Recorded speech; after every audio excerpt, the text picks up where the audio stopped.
Honourable Member for Kabompo. Thank you very much, Mr. Speaker. Your Honor, the Vice President, the Zambian public are becoming increasingly agitated, anxious, and to some extent jittery concerning some of the pronouncements being made by cabinet ministers in your administration concerning next year's elections, 2021 elections, in that they are claiming next year's 2021 elections will be a war, and that they are not prepared, that is, PF is not prepared whatsoever to hand over power to anybody.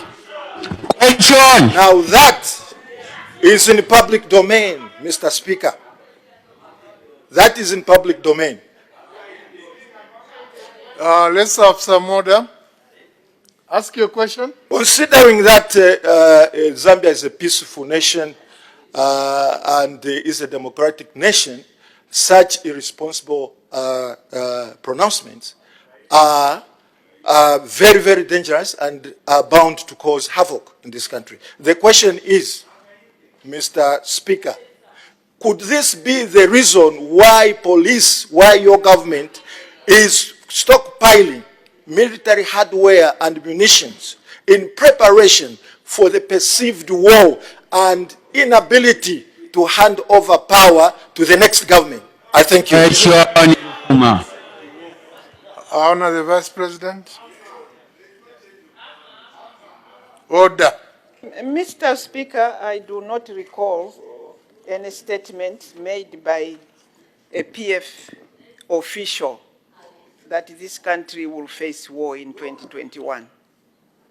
I'm not aware. Maybe I've not read about it myself. However, Mr. Speaker, the issue of alarming statements should not come from leaders, whether on this side or on UPND side, because this country will face conflicts if we leaders do not tame our tongues. You remember, Mr. Speaker, that at the beginning, immediately after elections in 2016, there were pronouncements of Mapatija style. There were pronouncements of Armageddon, or whatever, however you pronounce it.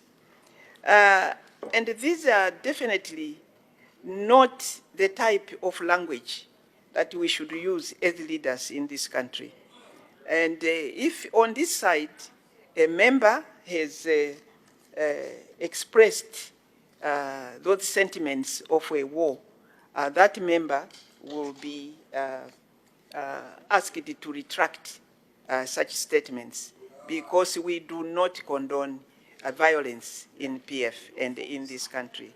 We are holding the power and we are running the state, so we cannot afford to have conflicts and disrupt peace in the country. On this side, I thank you, Mr. Speaker.